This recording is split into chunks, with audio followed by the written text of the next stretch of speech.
भाग 3. गीतेचे वास्तविक भगवान कोण आहेत?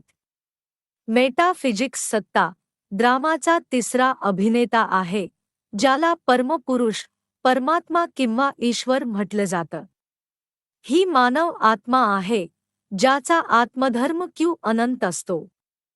तिचा आत्मा क्रमांक 0 असतो आणि याच कारणाने तिला सुप्रीम सोल शिव म्हटलं जातं. हा प्रत्येक मानव आत्म्याचा पिता आहे आणि मानव आत्मावैक्षाची मूळ आहे. हा शास्त्रांमध्ये सांगितल्याप्रमाणे सर्वव्यापी नाही. याची फ्रिक्वेन्सी 0 पेक्षा कमी असते. ही एकमेव आत्मा आहे, जी इतर मानव आत्म्यांना चार्ज करण्यास सक्षम आहे, कारण तिच्याकडे कोणतंही शरीर नसतं. ही जीवमृत्यू सायकलमध्ये येत नाही आणि त्यामुळे यामध्ये कोणताही विकार जोडला जात नाही, कारण ही नेहमी सोल वर्ल्डमध्ये राहते, जे युनिव्हर्स किंवा एन्ट्रॉपी सीमेच्या पलीकडे आहे. युनिव्हर्सच्या आत इतर सर्व गोष्टींना आध्यात्मिक आणि भौतिक एन्ट्रॉपीच्या नियमाचं पालन करावं लागतं, ज्याच्या परिणामस्वरूप वेळेसोबत सर्व काही नैसर्गिकरित्या डिस्चार्ज होत राहतं. इतर प्रत्येक आत्मा किंवा पुरुषासाठी फ्रिक्वेन्सी 0 पेक्षा जास्त असते, म्हणजे ते नेहमी डिस्चार्ज होत राहतात. परमपुरुष पुरुषाला शुद्ध करतो, विकार शून्य करून, आणि त्याच्या परिणामस्वरूप प्रकृतीची एन्ट्रॉपीही 0 होते, यात्रेची दिशा बदलून. अशा प्रकारे कॉस्मिक सायकल पूर्ण होतं.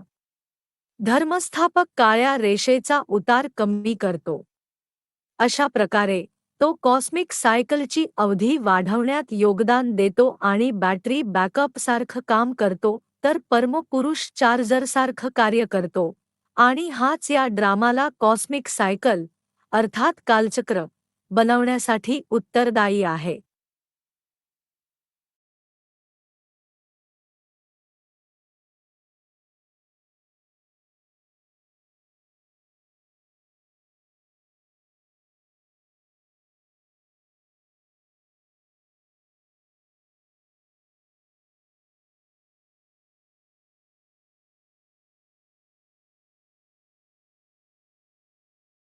गीतेतील यदा यदा श्लोकात वर्णिलेल्या परमपुरुष, परमात्मा किंवा ईश्वराचं अवतरण विकारी विश्वातून निर्विकारी विश्वात सायकल परिवर्तनाच्या संधिकाळात होतं. या संधिकाळाला संगम, डायमंड, ट्रान्झिशन किंवा गीतायुग म्हटलं जातं.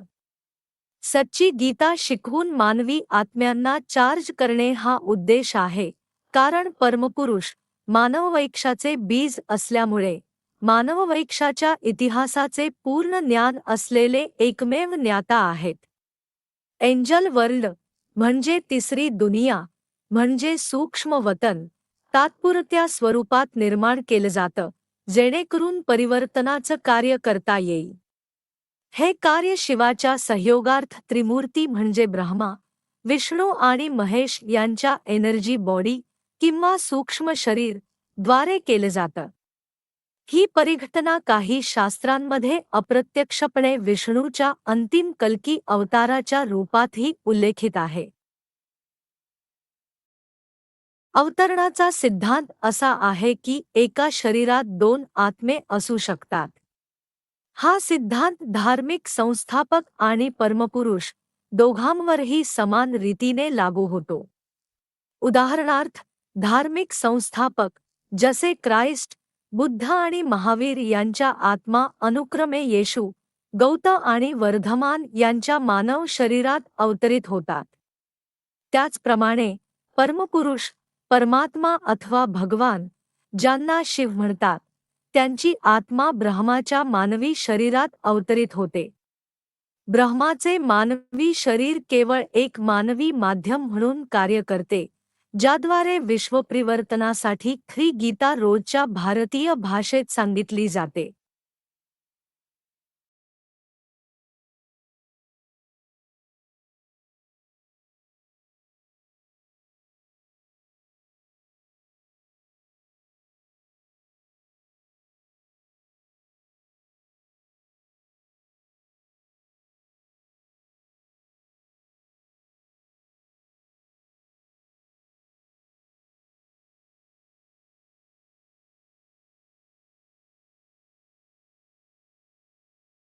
सायकलचा आध्यात्मिक किंवा सेटलमेंट भाग प्रत्येक आत्म्यासाठी अनिवार्य आहे, जसं ग्राफमध्ये दर्शवलं आहे. शास्त्रांनुसार 84 लाख योन्यांच्या कष्टांनंतर मानव जन्म प्राप्त होणं हे एक अद्वितीय किंवा दुर्लभ अवसर मानला जातो. वास्तविकता अशी आहे की आत्मा योनी बदलत नाही, पण केवळ लिंग बदलते आणि मानव आत्मा प्रति सायकल जास्तीत जास्त 84 जन्मच घेतो. तर परमपुरुष, परमात्मा किंवा ईश्वर यांना ओळखण्याची ही संधी याच सायकलमध्ये आत्ता उपलब्ध आहे. हे केवळ एका अंतिम, लॉजिकल किंवा अलौकिक ज्ञानाधारित जो आत्म्याच्या क्रमांकानुसार सायकलचा 64व्या ते 84व्या जन्माच्या मर्यादेत येतो, जैविक जन्माच्या रूपात नाही. हा जन्म प्रत्येक आत्म्यासाठी डायनॅमिक आणि विशिष्ट असतो, जसं ग्राफमध्ये पिवळ्या बिंदूद्वारे दर्शवला आहे. कॉस्मिक सायकलच्या कालावधीबाबत विविध सिद्धांत उपलब्ध आहेत. काही जण तो 5000, काही 10,000, काही 4000 आणि काही 6000 वर्षांचा मानतात. जेम्स बायबलनुसार ख्राइस्टच्या 3000 वर्षे आधी स्वर्ग अस्तित्वात होता, म्हणजे 2000 आणि 3000 मिळून 5000 वर्षे होतात. कलियुग किंवा आयरन युग 1200 दिव्य वर्षांचं मानलं गेलं आहे. तसेच 50 वर्षांचा ट्रान्झिशन कालही मानला जातो. म्हणजे 1250 गुणिले 4 युग म्हणजे 5000 वर्षे. जर सर्व युगांचा कालावधी समान असेल, हे स्वस्तिकाच्या 4 समान भुजांद्वारे दर्शविले जाते. स्टॅटिस्टिक्सनुसार सुमारे 4000 वर्षांपूर्वी विश्वाची लोकसंख्या जवळजवळ 0 होती. कल्की घटना प्रत्येक 6000 वर्षांनी पुनरावृत्त होते. खगोलशास्त्रानुसार हे पृथ्वीच्या सूर्याभोवतीच्या तिसऱ्या परिक्रमेशी संबंधित आहे. विश्व आणि सूर्याच्या व्यासाचा रेशिओ सुमारे 100 आहे. त्यामुळे सरफेस एरियाचा रेशिओ 10,000 होतो. सूर्याच्या पृष्ठभागाला स्कॅन करण्यासाठी विश्वाला 10,000 वर्षे लागतात. सत्य हे आहे की कॉस्मिक सायकलचा कालावधी कॅपिटल टी म्हणजे 5000 वर्षे आहे आणि प्रत्येक युगाचा कालावधी 1250 वर्षे आहे. संगम युगात दुर्लभ अवसराचा जास्तीत जास्त कालावधी 100 दिव्य वर्षे मानला गेला आहे, जो शास्त्रांनुसार ब्रह्माच्या आयुष्याइतका आहे. संगम युगाचा कालावधी कलियुग किंवा आयरन युग याच्या सोबत ओव्हरलॅप होतो, जो 100 कॅलेंडर वर्षांचा असतो. तत्व संगम युगाला दुर्लभ का मानलं जातं?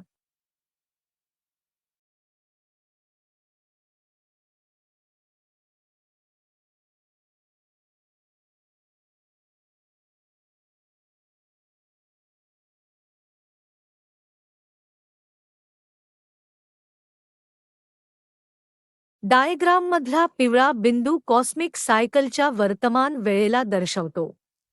संभाव्यता अशी आहे, एका सायकलमध्ये जास्तीत जास्त 84 जन्म पूर्ण करण्यासाठी 10,000 आत्म्यांपैकी एक आत्मा, गोल्डन एजमध्ये किमान एक जन्मासाठी 500 आत्म्यांपैकी एक आत्मा आणि सिल्वर एजमध्ये किमान एक जन्मासाठी 30 आत्म्यांपैकी एक आत्मा. एखादी आत्मा जितक्या लवकर परमपुरुषाला ओळखते, मुख्यतः आत्म्याच्या सिरियल नंबरनुसार, तितका अधिक वेळ त्या आत्म्याला अधिक चांगली प्रारब्ध स्क्रिप्ट तयार करण्यासाठी मिळतो.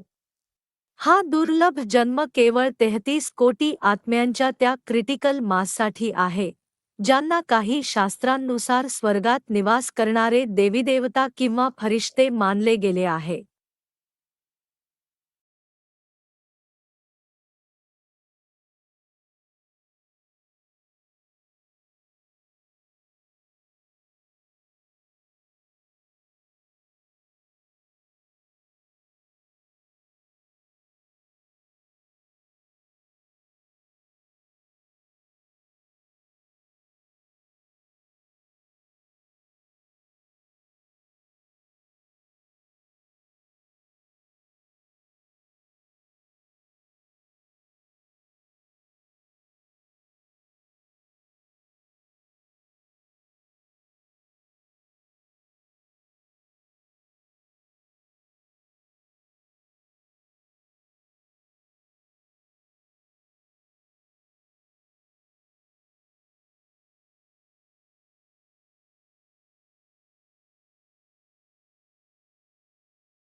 पवित्रीकरण म्हणजे आत्मधर्माची मूल अवस्था पुन्हा प्राप्त करणं किंवा विकार शून्य करणं. कॉस्मिक सायकल पूर्ण करण्याची एक पूर्वट आहे, जेणेकरून शुद्ध सोल वर्ल्डमध्ये प्रवेश करून सायकल पूर्ण करता येईल. ही प्रक्रिया उलट क्रमाने होते. पहिलं, अंतिम 2 युगांमध्ये म्हणजे आयरन आणि कॉपर युगात अर्जित झालेली ब्लॅक लेयर म्हणजे विकार राजयोगाद्वारे कमी करणं. दुसरं, प्रथम 2 युगांमध्ये म्हणजे गोल्ड आणि सिल्वर युगात जो मूल चार्ज कमी झाला होता तो पुन्हा प्राप्त करणं. त्याचबरोबर प्रारब्धाची स्क्रिप्ट बनवणं, जे आत्मापिता म्हणजे सुप्रीम सोल यांच्याकडून निर्विकारी डिटर्मिनिस्टिक वर्ल्ड किंवा स्वर्णिम भारत याची विरासत प्राप्त करण्यासारखं आहे. सिद्धांत संस्कारामध्ये परिवर्तन करून संसारात परिवर्तन म्हणजे विकारी विश्वातील नारी आणि नर यांच्यापासून निर्विकारी विश्वातील लक्ष्मी आणि नारायण यांच्यापर्यंत परिवर्तन. दोन्ही गोष्टी गॉड कॉन्शस आणि सोल कॉन्शस बनून किंवा ईश्वर साक्षात्कार आणि आत्मसाक्षात्काराच्या माध्यमातून शक्य आहेत. हीच आस्तिकची खरी व्याख्या आहे. हे आत्म्याची फ्रिक्वेन्सी ईश्वराच्या फ्रिक्वेन्सीशी जुळवून गीतेमध्ये मनमनाभव म्हणून उल्लेख केलेला वैयक्तिक बंध स्थापित करून आपली जीवनशैली पवित्रतेकडे बदलून आणि सायकलच्या लॉजिकल अलौकिक अंतिम जन्मादरम्यान जणू देहाच्या पलीकडे जाणे म्हणजेच अशरीरी बनून साध्य होते. अशा प्रकारे राजयोगाच्या विज्ञानानुसार ईश्वराच्या उपस्थितीचा 4 प्रकारे अनुभव येतो. 1. आत्म्यापासून परमात्म्यापर्यंत टेलिपॅथीद्वारे 2 मार्गी संवाद. 2. फ्रिक्वेन्सी मॅच झाल्यामुळे हार्मोनिक्सची निर्मिती, ज्याचा अनुभव अतिंद्रिय सुखाच्या रूपात होतो कारण आत्म्याची फ्रिक्वेन्सी सुप्रीम सोलच्या फ्रिक्वेन्सीशी जुळते. 3. इमोशनल कोशंट किंवा रेजिलियन्स यामध्ये वाढ म्हणजे परमात्म्याच्या चार्जमुळे आत्म्याची चार्जिंग. हे ध्यानाने होतं आणि यामुळे ताण किंवा मानसिक वेदना कमी होतात. सूत्र ताण म्हणजे प्रेशर भागिले रेजिलियन्स. जेव्हा लक्ष किंवा ध्यान परमात्म्याकडे केंद्रित केले जाते तेव्हा परमात्म्याची क्यू ऊर्जा आत्म्याला चार्ज करते. आत्म्याच्या 7 गुणांनी, देहाच्या हठयोगाने नाही, ईश्वराकडून आत्म्याला चार्ज करण्याची प्रक्रिया. इनपुट राजयोग ज्ञान पवित्रता म्हणजे जीवनशैलीत परिवर्तन. प्रोसेस सोल कॉन्शस राहणं, शांती, प्रेम आणि सुख. आउटपुट म्हणजे आनंदाच्या माध्यमातून गॉड कॉन्शसनेसचा अनुभव, ज्यामुळे शक्ती किंवा सोल पॉवर किंवा रेजिलियन्स वाढते, जी कॉन्शस माइंडच्या 8 पॉवर्सच्या रूपात प्रतिबिंबित होते, जसन डायग्राममध्ये सांगितलं आहे. 4. संस्कार किंवा व्यक्तिमत्व यामध्ये परिवर्तन कारण आत्म्याच्या सबकॉन्शस आणि अनकॉन्शस माइंडमध्ये अर्जित झालेले विकार जळून जातात आणि हे सुप्रीम सोलच्या शक्तीने घडतं. उपमा सूर्य सुप्रीम सोल आहे, लेन्सचा फोकस राजयोग आहे, माइंड आणि बुद्धीच्या द्वारे आणि कागद विकार आहे.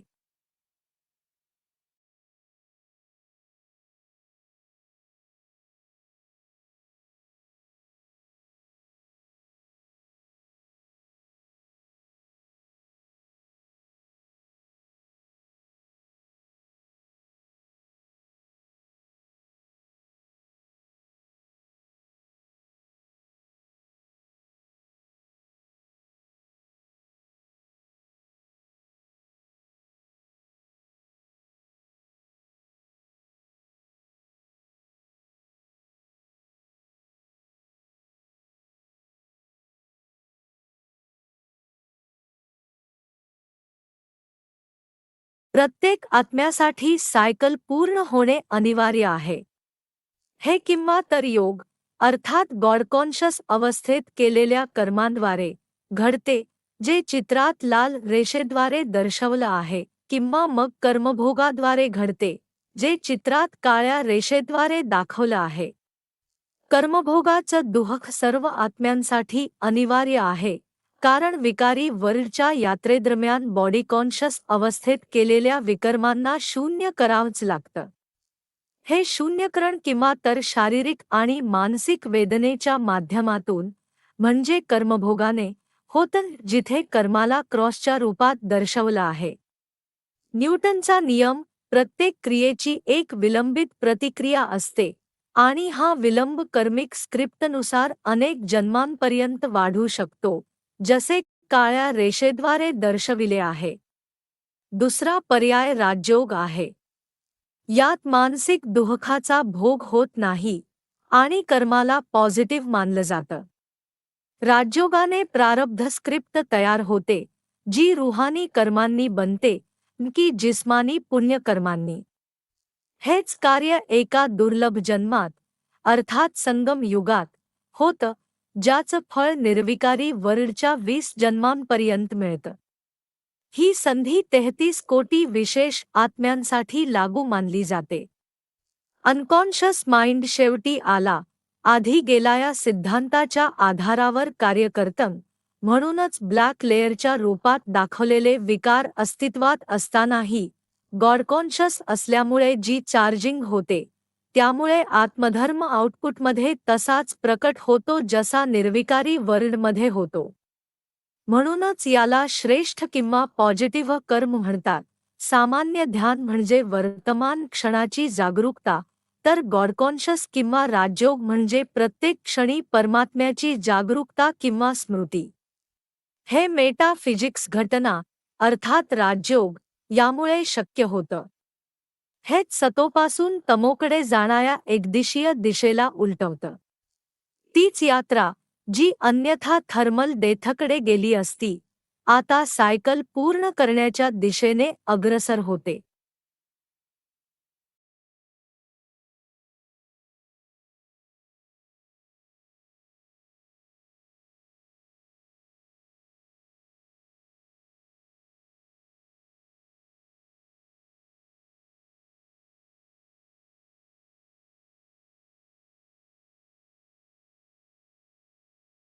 सोल वर्ल्डमधून ह्युमन वर्ल्डकडे जाणाऱ्या यात्रेचा प्रारंभबिंदू आत्म्याचा पहिला जन्म आहे आणि तो प्रत्येक आत्म्यासाठी आत्मक्रमांकानुसार असतो. तर योग्य वेळी, जेव्हा सोल वर्ल्डमधील आत्म्यांची संख्या 0 होते, तेव्हा ह्युमन वर्ल्डमधून सोल वर्ल्डकडे सर्व आत्म्यांची सामूहिक परतीची यात्रा सुरू होते. या सामूहिक परतीच्या यात्रेला सायकलचा अंत म्हटलं जातं, ज्याचं वर्णन शास्त्रांमध्ये कयामत, शिवाची बारात अथवा अपोकॅलिप्स म्हणून केलं आहे. तथापि, हा सायकलचा वास्तविक अंत नसून सायकलचं परिवर्तन आहे. कारण ह्युमन वर्ल्डमधील भारतक्षेत्र, ज्याला शाश्वत मानलं गेलं आहे, येथे आत्म्यांची संख्या कधीही 0 होत नाही आणि हे क्षेत्र परमाणुविनाशाने प्रभावितही होत नाही. सायकलच्या अंताची 4 प्रमुख लक्षणं अशी आहेत. पहिलं, महाभारत किंवा तिसरं विश्वयुद्ध, भारताला वगळून. दुसरं, भारतात गृहयुद्ध. तिसरं, प्रकृतीच्या पुनरारंभासाठी जगभरातील नैसर्गिक आपत्ती, नव्या विश्वात परिवर्तन होण्यापूर्वी. चौथे, सर्व आत्म्यांच्या उरलेल्या विकारांचे शून्यीकरण, एंजल वर्ल्ड अर्थात सूक्ष्म वतनमध्ये, आत्मसाक्षात्कार किंवा पश्चात्तापाच्या माध्यमातून होते, याचे रूपकात्मक वर्णन हिंदू धर्मग्रंथ गरुड पुराणात केले गेले आहे. पुरुषाचा वाममार्गातील आवागमन प्रत्येक सायकलमध्ये दोनदा होतं, म्हणजे प्रत्येक 2500 वर्षांनी. पहिलं, सिल्वर युग आणि कॉपर युगाच्या संगमावर, जेव्हा देहभानामुळे कामविकाराची सुरुवात होते. याचं वर्णन शास्त्रांमध्ये आदम, इव्ह, एप्पल सिंड्रोम म्हणून केलं आहे. दुसरं, वर्तमान संगम युग, जो आयरन युग आणि गोल्ड युग यांच्यामध्ये आहे, जेव्हा विकार 0 होतो. म्हणजे शुद्धीकरण प्रक्रिया होते, ज्याला शास्त्रांमध्ये कयामत म्हटलं आहे. जसं पुरुषाचा विकार प्रकृतीच्या एन्ट्रॉपीला नियंत्रित करतो, तसंच पुरुषाच्या विकारातील परिवर्तन प्रकृतीच्या एन्ट्रॉपीला पुन्हा इनिशियलाइज करतं. त्यामुळे एका वेळी फक्त 2500 वर्षांचाच इतिहास लक्षात राहतो. प्रश्न: आत्मा कुठून आली आणि कुठे जायचं आहे? उत्तर: आत्मा सोल वर्ल्डमधून ह्युमन वर्ल्डमध्ये येते आणि मग परत सोल वर्ल्डमध्ये जाते. परमपुरुषही सोल वर्ल्डमध्ये परत जातात, पण ते प्रत्येक कॉस्मिक सायकलच्या प्रत्येक संगमावर ह्युमन वर्ल्डमध्ये पुन्हा येतात.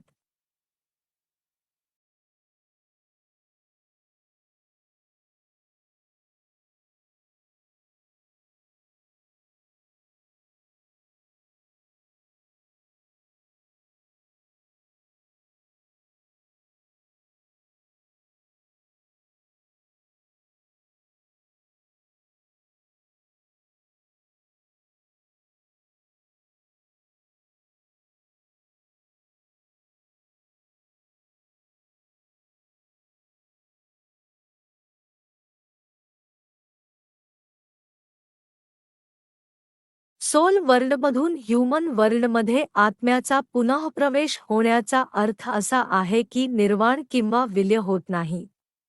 कारण गीतेनुसार आत्मा ना नष्ट केली जाऊ शकते, ना उत्पन्न केली जाऊ शकते आणि ना ती एकमेकांमध्ये किंवा सोल वर्ल्डमध्ये विलीन होऊ शकते. आत्म्यांची संख्या संपूर्ण सायकलमध्ये स्थिर राहते. याशिवाय क्वांटम फिजिक्सनुसार दोन इंटिजर मर्ज होऊन फ्रॅक्शन बनू शकत नाही. प्रत्येक आत्मा प्रत्येक कॉस्मिक सायकलमध्ये एकदा सूक्ष्म वतन आणि सोल वर्ल्डमधून जाते आणि मग ह्युमन वर्ल्डमध्ये पुनः प्रवेश करते. सोल वर्ल्डमध्ये आत्म्याच्या राहण्याचा कालावधी सोल पॉवरच्या विपरीत अनुपातात असतो. म्हणजे ज्याची सोल पॉवर जितकी जास्त असते, तिचा ह्युमन वर्ल्डमध्ये राहण्याचा वेळ तितकाच अधिक असतो. महाभारत शास्त्रानुसार सर्व काही गीताउपदेशाने सुरू होते. त्यानंतर महाभारत युद्ध होते. हा क्रम फक्त पांडवांना, जे गॉड कॉन्शस भारतीयांचे प्रतिनिधित्व करतात, सद्गतीकडे नेतो, तर कौरवांना, जे नॉन गॉड कॉन्शस भारतीयांचे प्रतिनिधित्व करतात, तसेच आपसात लढणाऱ्या यादवांना, जे विदेशींचे प्रतिनिधित्व करतात, सद्गती मिळत नाही. या तीन घटना, गीता उपदेश, महाभारत युद्ध आणि पांडवांची सद्गती, ईश्वराच्या तीन कार्यांशी जुळतात. महाभारत शास्त्र प्रत्यक्षात ट्रान्झिशन वेळ किंवा संगम युग म्हणजे वर्तमान काळ याचे वर्णन करते. यात पहिलं, गीता उपदेश, राजयोगाचे शिक्षण आहे, जे परमपुरुषांनी दिलेले आहे, जसे गीतेमध्ये भगवानुवाच्या रूपात उल्लेखित आहे. हे आत्म्यांना शुद्ध करते, जेणेकरून त्या निर्विकारी विश्व किंवा स्वर्ग यासाठी योग्य बनू शकतील. माया, विकार किंवा बॉडी कॉन्शस यांवर विजय मिळवणे, ज्याला अंतर्गत जगताशी संबंधित मायायुद्ध म्हटले जाते, हे ईश्वराच्या रूपांतरण किंवा शुद्धीकरण कार्यासारखे आहे, जे ब्रह्माद्वारे केले जाते. दुसरे, प्रकृतीचे परिवर्तन, जुन्या किंवा विकारी विश्वातून नवीन किंवा निर्विकारी विश्वात, हे ईश्वराच्या बाह्य जगातील विनाश कार्यासारखे आहे, जे महेश किंवा शंकर यांच्या अंतर्गत जगातील तपस्येच्या रूपात होते. तिसरे, स्वर्गाची पालना. गोल्ड युगात लक्ष्मी आणि नारायण यांनी प्रतिनिधित्व केलेले विष्णूचे निर्विकारी राज्य, राधा आणि कृष्ण यांच्या बालरूपांपासून किंवा पाश्चात्य तत्त्वज्ञानानुसार आदाम आणि इव्हपासून स्थापित झाले, जेणेकरून ईश्वराचे संचालनकार्य पूर्ण करता येईल. त्यानंतर सिल्वर युगात राम आणि सीता यांचे राज्य येते. त्रिमूर्ती ब्रह्मा, विष्णू आणि महेश, शिवाच्या सहयोगाने परिवर्तनकार्यासाठी सूक्ष्म वतनाचा उपयोग करतात. आता प्रश्न असा आहे, व्यासांनी लिहिलेल्या गीतेमध्ये जो भगवानुवाच हा शब्द येतो, तो केवळ परमपुरुषांना माहीत असलेल्या कालचक्राच्या विचाराशी जोडलेले आहे का? सच्च्या गीतेमध्ये कृष्ण, परमपुरुषाचे प्रतीक आहेत, तर अर्जुन प्रत्येक पुरुष किंवा आत्म्याचे प्रतीक आहेत. तथापि व्यासलिखित महाभारत गीतेतील काही श्लोक कॉस्मिक सायकल किंवा सच्च्या गीतेमध्ये वर्णन केलेल्या काही मुद्द्यांचा संदर्भ देतात. अर्थात विविध प्रकारच्या आत्मा, आत्मिक एनर्जी, कर्म, परमात्म्याच्या प्राप्तीचे आध्यात्मिक मार्ग आणि कॉस्मिक नियमांची व्याख्या जे पुढील भाग 4 समजावून सांगितले जाईल. काव्यात्मक न्याय खरी गीता परमपुरुष कृष्णाच्या आत्म्याच्या माध्यमातून सांगतात. ही आत्मा स्वर्णयुगातील प्रथम राजकुमार आणि नंतर प्रथम राजा नारायण असते. उपनिषदमधील नेती नेती हा उल्लेख त्या परम आध्यात्मिक सत्याकडे निर्देश करतो जे केवळ परमपुरुषांनाच ज्ञात असते.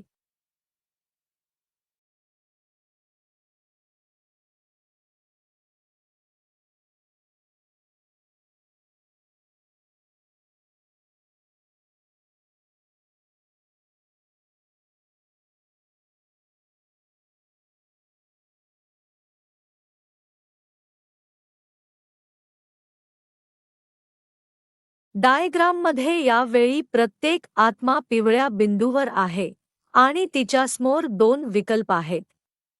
पहिला, ती कॉस्मिक सायकलच्या ओढीत येऊन दुःखाचा भोग करत पुन्हा विकारी विश्वमध्ये निघून जावी, हा काळा मार्ग आहे. दुसरा, ती जीवनशैलीत परिवर्तन करून कॉस्मिक सायकलला पुढे नेतो आणि निर्विकारी विश्वात प्रवेश करतो, हा लाल मार्ग आहे. जीवनशैलीत परिवर्तनाचा अर्थ आहे सोल कॉन्शियस बनणं, म्हणजे आत्म्याची फ्रिक्वेन्सी परमात्म्याच्या फ्रिक्वेन्सीशी मॅच करणं.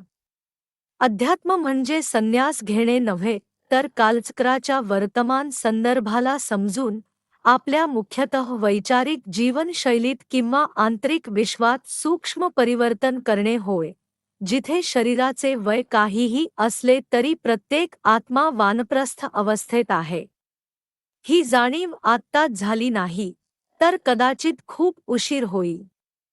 हा ड्रामा आधीपासून ठरलेला, स्क्रिप्टेड आणि शाश्वत सायकल आहे.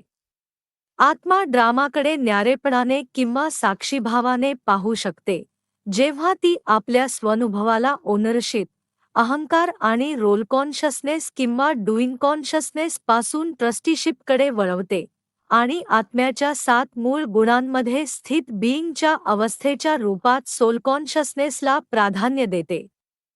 हे फक्त गॉड कॉन्शियस बनल्यानेच शक्य आहे, जेणेकरून आत्मा आत्ताच मानसिक दुःखापासून वाचू शकेल आणि पुढील सायकलमध्ये स्वर्णिम भारताचा भाग बनू शकेल.